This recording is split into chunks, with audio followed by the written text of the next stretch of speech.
Hello students, अब हमारी जो लेक्चर सीरीज़ यहाँ पे लाइन बाय लाइन एनसीईआरटी की जो चल रही है और जिसमें हम बेसिकली ऑर्गेनिक केमिस्ट्री के सेक्शन को डील कर रहे हैं और ऑर्गेनिक केमिस्ट्री में जो हेलो एल्केन्स और हेलो एरीन्स है उसको मैंने अब तक अपने कुछ लेक्चर्स में डिस्कस किया है।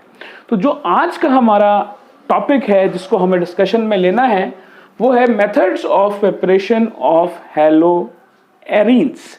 तो methods of preparation of haloalkanes तक मैंने यहाँ तक एनसीईआरटी को डिस्कस कर दिया है और अब देखिए यहाँ पर हम मेथड्स ऑफ प्रिपरेशन जो कि यहाँ एनसीईआरटी में गिवन है, यहाँ पे जो मेथड्स ऑफ प्रिपरेशन है इनकी लाइन बाय लाइन स्टडीज यहाँ पे हम करने जा रहे हैं।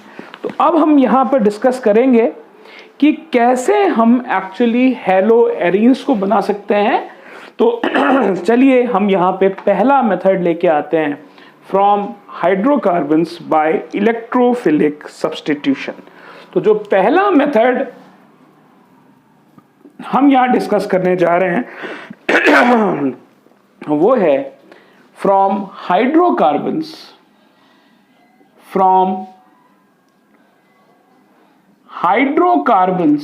Bye electrophilic substitution.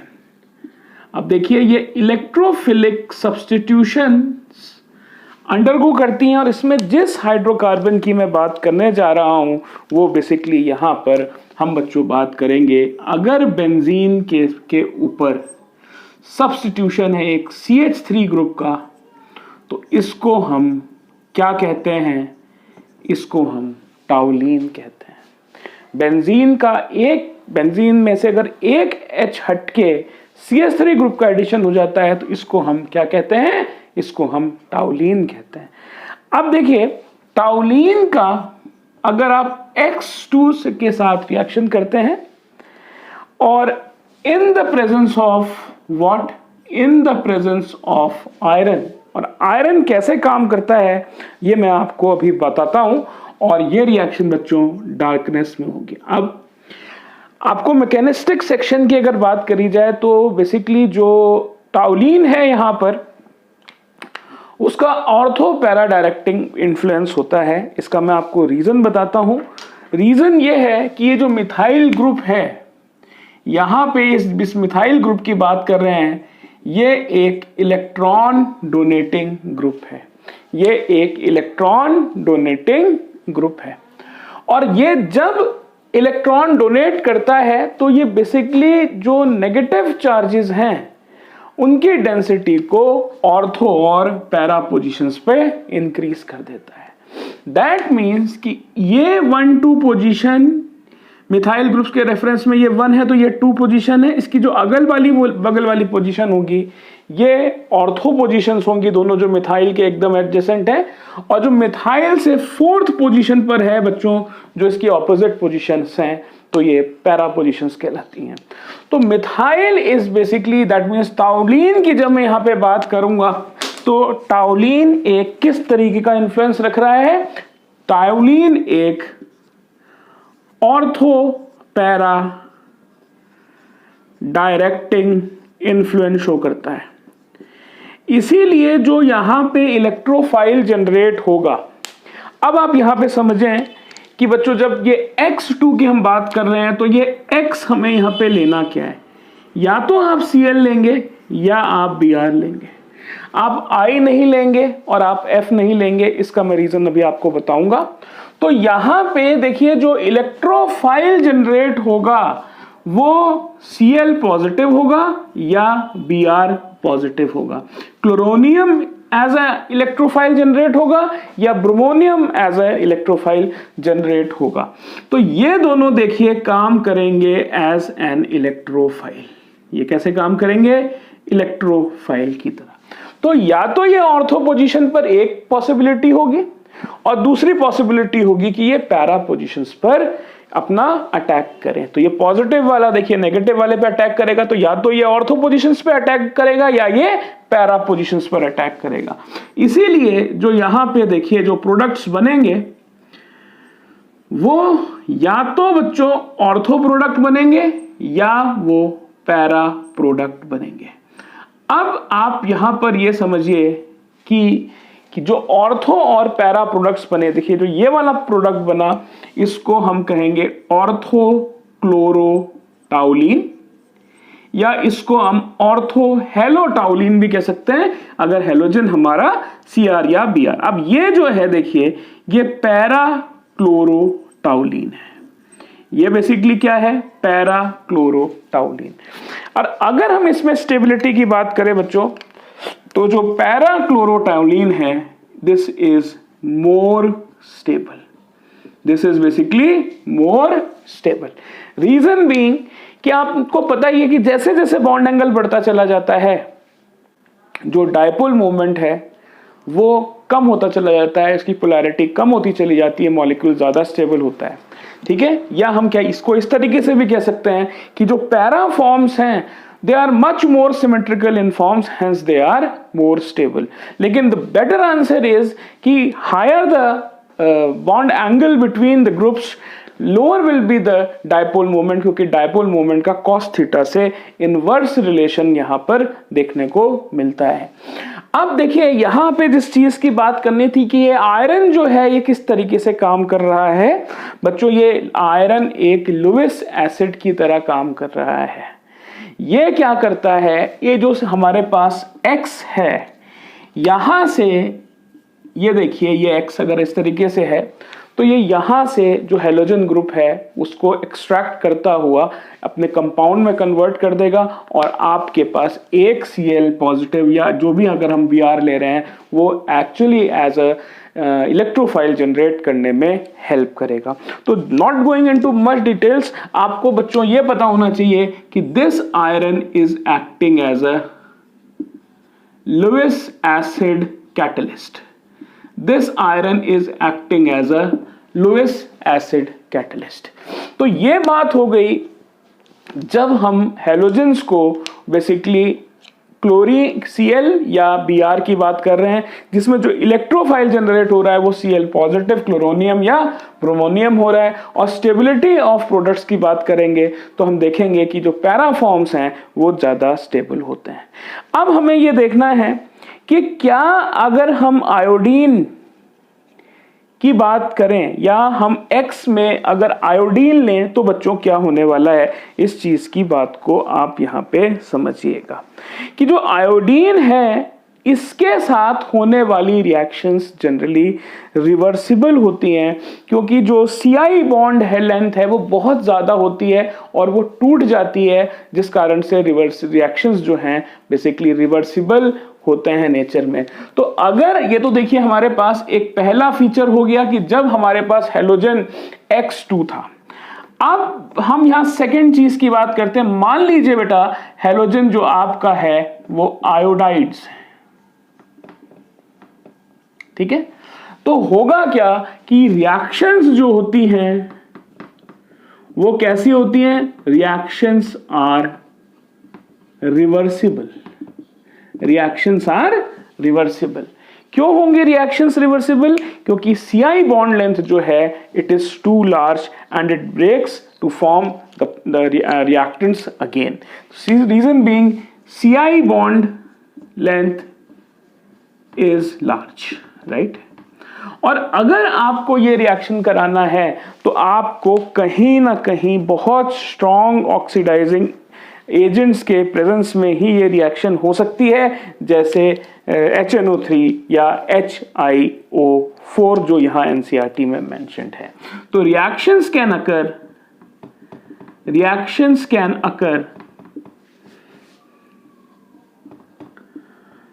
only in the presence of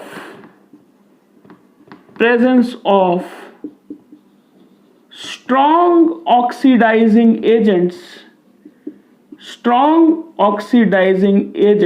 like कौन कौन से बच्चों, या तो HNO3 है और HiO4 है। तो ये आयोडाइड्स का तो बच्चों ये केस हो गया। अब फ्लोराइड्स का अगर हम केस का देखें तो फ्लोरो ग्रुप की जो रिएक्टिविटी है वो बहुत ही ज्यादा होती है, और इसीलिए आपसे क्वेश्चन पूछा जा सकता है इस मेथड से क्या हम फ्लोरो कंपाउंड्स को जनरेट कर सकते हैं? तो answer is a big no कि हम we can not generate fluoro compounds through this method, reason being the reactivity of fluorine is very high. तो ये आप चीज को ध्यान रखिएगा, which compounds cannot be which halogen derivatives cannot be generated through electrophilic substitution। तो answer है, क्या होगा आंसर बच्चों? फ्लोरो। तो जो आपके फ्लोरो कंपाउंड्स हैं can not be prepared by this method, can not be prepared by this method.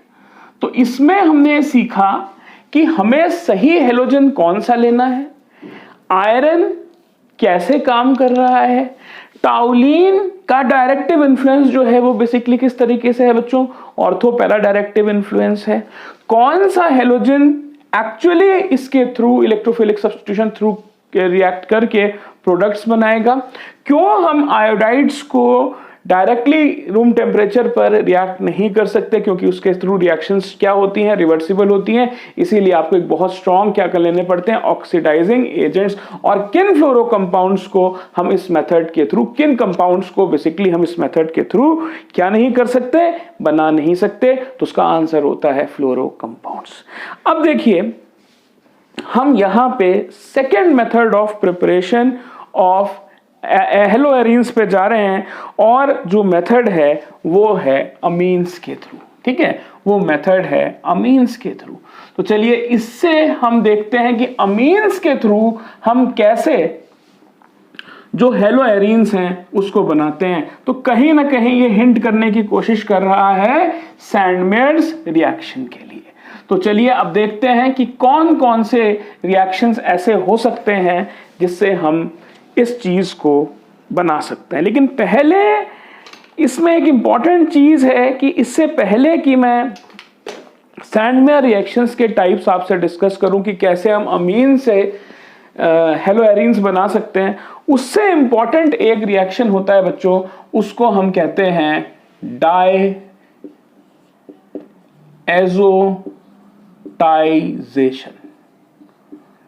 डायएज़ोटाइजेशन, ठीक है। तो एजो ग्रुप होता है N डबल बॉन्ड N, ठीक है।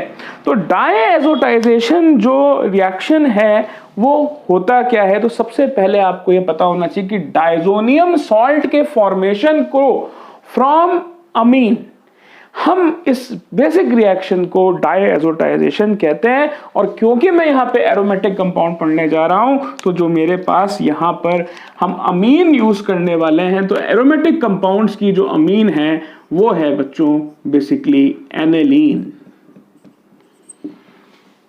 या इसी को अमाइनो बेंजीन भी कहते हैं। अब जब आप यहां पे एनेलीन लेंगे, तो एनेलीन कैसे, आप बेंजीन रिंग पे एक हाइड्रोजन को हटाइए और NH2 ग्रुप लगा दीजिए, और आपके पास ये जो प्रोडक्ट है वो यहां पर तैयार हो जाएगा। अब देखिए, जब इसका, ये बोर्ड के लिए बहुत इंपॉर्टेंट रिएक्शन है, जब इसका रिएक्शन आप Na2 प्लस HCl के पास पे करते हैं, और खासकर जो टेम्परेचर रेंज होती है बच्चों 0 to 5 डिग्री सेंटीग्रेड, या इसको कह सकते हैं 273 से 278 केल्विन तक। आईसीएससी बोर्ड में डिग्री सेंटीग्रेड में लिखा जाता है जनरली, और सीबीएसई में ये केल्विन के फॉर्म में लिखा जाता है। तो आपके पास यहां पे एक बेंजीन डायजोनियम सॉल्ट बनता है, एक बेंजीन डायजोनियम सॉल्ट बनता है। और ये जो बेंजीन डायजोनियम सॉल्ट है बच्चों, क्योंकि यहां पे देखिए N डबल बॉन्ड N, और यहां पे ये देखिए ये Cl बनेगा, या इसको सिंपल भाषा में हम इस तरीके से लिख सकते हैं कि ये N2Cl, इस तरीके से, ये देखिए। तो ये है जिसको हम बोलते हैं बेंजीन डायअज़ोनियम क्या है, क्लोराइड, या बच्चों अगर Cl की जगह X है तो इसको हम कॉमन भाषा में बेंजीन डाइजोनियम हैलाइड भी कहते हैं। तो बिना इसके बने हम बेसिकली जो हमारे सैंडमेयर्स रिएक्शन के टाइप्स हैं वो उसको डिस्कस नहीं कर पाएंगे। तो सैंडमेयर्स रिएक्शन में कुछ नहीं होता है, ये जो बेंजीन डाइजोनियम क्लोराइड बनी है हमारी, इस ही का रिएक्शन हम किसके प्रेजेंस में करवाते हैं?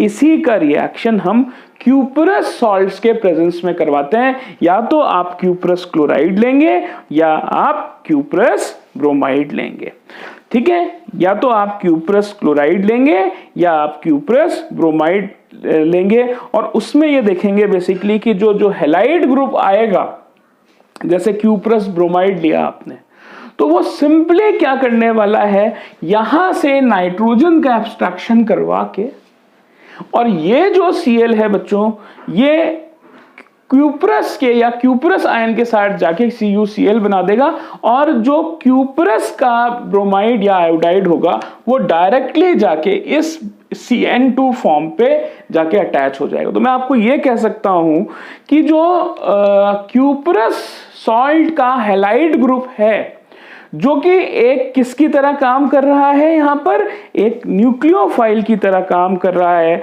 वो बेसिकली किसको रिप्लेस कर देगा, वो यहां पे जाके जो डाइजोनियम ग्रुप है उसको रिप्लेस कर देगा। तो इसी रिएक्शन को चलिए आइए हम यहां पर समझते हैं।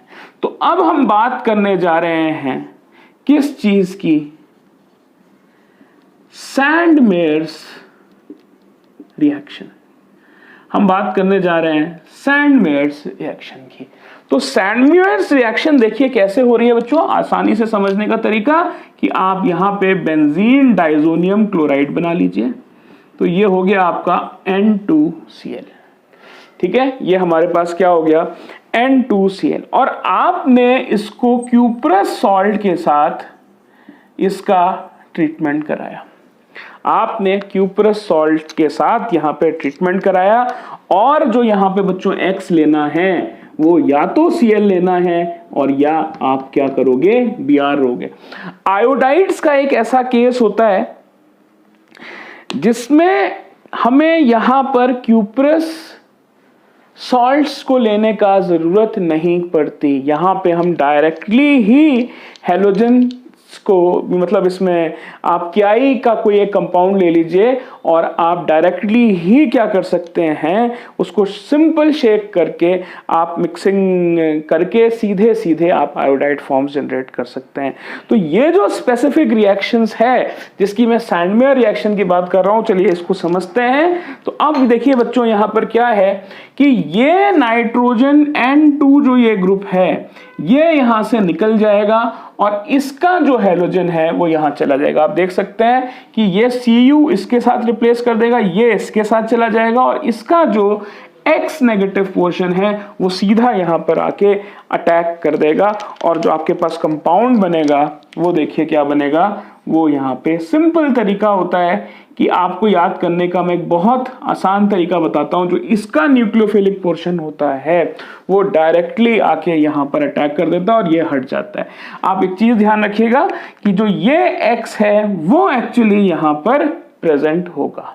तो ये मेथड ऑफ प्रिपरेशन हो गया सैंडमेयर्स रिएक्शन के। तो दो इंपॉर्टेंट रिएक्शंस हमने यहां डिस्कस कर लिए हैं, एक को हमने कहा है डायएजोटाइजेशन और दूसरा है बच्चों सैंडमेयर्स रिएक्शन। अब एक इंपॉर्टेंट क्वेश्चन यहां पर आता है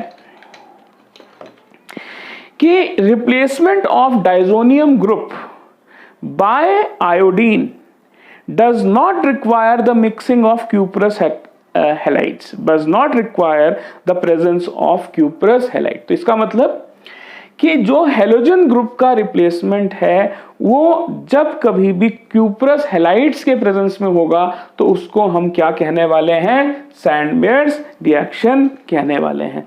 तो जब कभी भी क्या होगा, N2 या किसको कहते हैं ना, जब कभी भी डाइजोनियम ग्रुप का रिप्लेसमेंट किसके प्रेजेंस में हो, क्यूपरस हैलाइड्स के प्रेजेंस में हो, तो उसको हमने क्या कहा है बच्चों, सैंडमेयर्स रिएक्शन का है और ये प्रोसेस आयोडीन के लिए जरूरी नहीं होता। तो replacement of diazonium group by iodine does not require, तो यहां पे हम लिखेंगे ऊपर में केस में लिख रहा हूं मैं यहां पे कि रिप्लेसमेंट ऑफ डाइजोनियम ग्रुप, ये देखिए एनसीईआरटी में क्लियरली मेंशन्ड है निचले वाली लाइन में, replacement of diazonium group by iodine, replacement of diazonium group by iodine does not require the involvement of या the presence of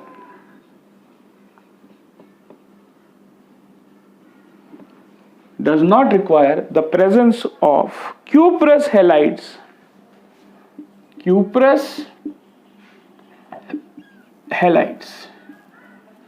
and is done